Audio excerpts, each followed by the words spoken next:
ദൈവികമായ രക്ഷയും കരുണയും നമ്മുടെ പേരിലുണ്ടായിരിക്കട്ടെ.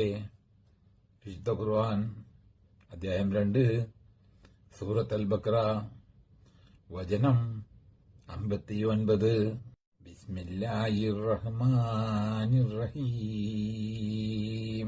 فبدل الذين ظلموا قولا غير الذي قيل لهم فأنزلنا على الذين ظلموا رجزا من السماء بما كانوا يفسقون.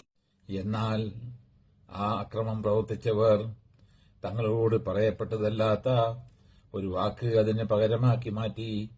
ആകയാൽ ആ അക്രമം പ്രവർത്തിച്ചവരുടെ മേൽ ആകാശത്ത് നിന്ന് നാം ഒരു കഠിന ശിക്ഷയിറക്കി. അവർ തോന്നിയ വാസം പ്രവർത്തിച്ചുകൊണ്ടിരുന്നത് നിമിത്തം